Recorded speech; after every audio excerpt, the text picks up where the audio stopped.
And even if it's not, you'll notice that Gatling does a lot of damage. Sending them flying with the Gatling alone is a great way to rack up damage. I mean, the other Gatling, they can actually, some classes have such good hit recovery, they can Y-axis out of your Gatling as you're hitting them with it. So you see I'm hitting him with all these shots, that's because he's an NPC. Normal people, as they're getting hit back, they'll be ow, ow, ow, ow, ow, they'll press up and down to try to get out of it, and they usually succeed.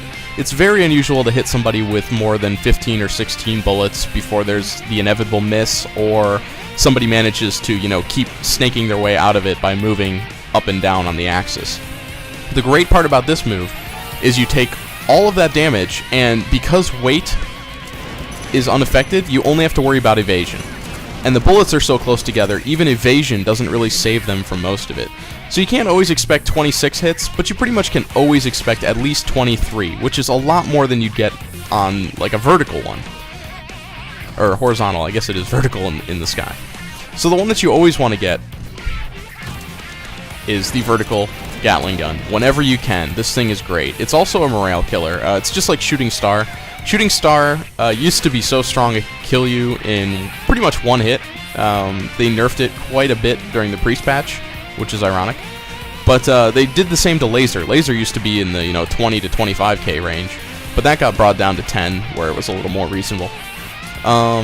The Shooting Star effect is you get knocked off the screen and you just kind of sit there. You throw your hands down, especially in team games, because everybody sees that EXO charging up and everybody knows you're about to land and take a ton of damage from all of them combined when you hit the ground.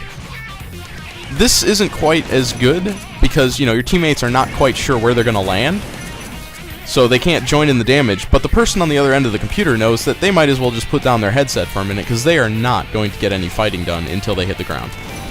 There's no way out of it, no quick recovery in the air, no weight thing to save them from the amount of damage they're going to take. So anyway, I think I've said enough on this. I'll go ahead and cut some PvP videos in there, and then end it with a little bit at the end there. So here's the videos.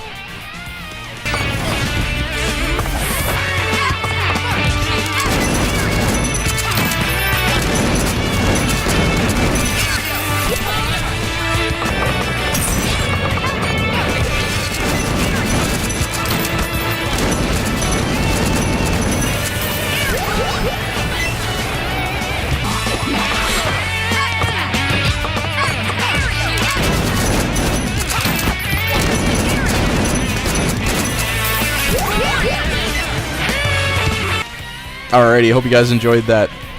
I do use that combo an awful lot, but I try to use other ones, quite honestly, because it is really about my second, third, maybe even fourth strongest combo you can do. But it is amazing to have in your back pocket. If you screw something up and all you get is that, you can actually, even though Rising Shot is on cooldown, sometimes, depending on the weight of the character, the amount of damage you did with the barbecue or before the barbecue, I mean, heck, if I just juggled them for a while, you can see I'm already racking up damage just doing this. And I may have made this guy so heavy doing this that by the time I do the barbecue, the guy just falls like a rock, and the Rising Shot, or I guess we said we didn't have Rising Shot. So in this part, Rising Shot was on cooldown. If you don't do enough damage, you can pull out the Gatling gun. That is another reason why I don't have max barbecue, but we'll get into that later. Alrighty, so here's the videos, or we already did the videos, we're back now. So that'll do it. I hope you guys enjoyed this one. The combo ones are probably going to be the best of the series because they're going to show you how to actually hurt things, which is what you're here for. But I wanted to include the rest of the guide, just in case. And then after I finish all these, guides and movesets and PvE guide and whatever else, there will definitely be just fully fledged PvP matches. And you'll be seeing me use all of these, but unlike just watching, you will know why I'm using them, and you'll be able to look at my cooldowns and say, oh, he just, didn't do a Rising Shot after that because he had to. He didn't have a Rising Shot on cooldown. And hopefully this makes all of you guys really good at launching in PvP. Alrighty, have a good one.